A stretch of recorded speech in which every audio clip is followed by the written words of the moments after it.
শীত বাড়ার সঙ্গে সঙ্গে ঠান্ডাজনিত রোগীর সংখ্যাও বেড়েছে কুষ্টিয়া জেনারেল হাসপাতালে। অতিরিক্ত রোগীর চিকিৎসা দিতে হিমশিম অবস্থা চিকিৎসকদের। এই মুহূর্তে সেখানে আছেন রিপোর্টার এস.এম. রাশেদ, সরাসরি যাচ্ছে তার কাছে।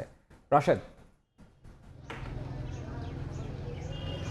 শীত বৃদ্ধির সাথে সাথে সেভাবে পাল্লা দিয়ে কিন্তু বৃদ্ধি পাচ্ছে কুষ্টিয়ার শীতজনিত রোগের সংখ্যা। বিশেষ করে আপনার ডায়রিয়া, নিউমোনিয়া, জ্বর, ঠান্ডা, সর্দি, কাশি এবং অ্যালার্জিজনিত যে রোগগুলো রয়েছে সেগুলো আক্রান্ত হচ্ছে বিশেষ করে শিশু এবং বয়স্ক মানুষেরা।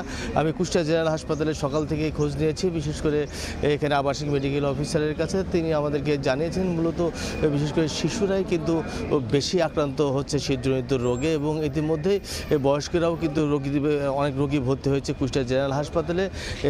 বিশেষ করে ডায়রিয়া এবং শিশু ওয়ার্ডে 20টি আপনার সিটের বিপরীতে কিন্তু 127 জন রোগী ভর্তি রয়েছে বলে আমাদেরকে সকালবেলায় আমরা জানতে পেরেছি। এবং ডায়রিয়া ওয়ার্ডে 20টি ওয়ার্ডের বেডের বিপরীতে 111 জন ভর্তি রয়েছে কুষ্টিয়ার জেনারেল হাসপাতালে। কারণ এই শীতজনিত কারণে অসাধারণত বসত বিশেষ করে শিশু এবং রোগীরাই বেশি আক্রান্ত হচ্ছে এবং বয়স্করাই বেশি আক্রান্ত হচ্ছে বলে আমাদেরকে জানিয়েছেন এখানকার চিকিৎসকেরা। তবে শিশু বিশেষজ্ঞরা আমাদেরকে জানিয়েছেন যে শীতের যে আবহাওয়া, হঠাৎ করে দিনের বেলায় একরকম আবহাওয়া এবং রাত্রে আরেক রকম আবহাওয়ার কারণে শিশুরা বেশি আক্রান্ত হচ্ছে, বিশেষ করে নিউমোনিয়া, জ্বর এবং তাদের যে গার্জিয়ান যারা আছে, অভিভাবক যারা আছে, তাদের অসাবধানতা বশতের কারণে কিন্তু শিশুরা ডায়রিয়া হচ্ছে বলে আমাদেরকে জানিয়েছেন। কারণ এখন খাদ্য অভ্যাসটা কিছুটা যদি পরিবর্তন না করা হয় তাহলে কিন্তু শিশুরা অনেক হারে বেশি ডায়রিয়াতে আক্রান্ত হবে বলে আমাদেরকে জানিয়েছেন চিকিৎসকেরা। তো কুষ্টিয়া জেনারেল হাসপাতালে 250 শয্যার বিশিষ্টের বিপরীতে প্রায় 600 রোগী এখন চিকিৎসা দিচ্ছে কুষ্টিয়া জেনারেল হাসপাতাল কর্তৃপক্ষ। তো কুষ্টিয়ার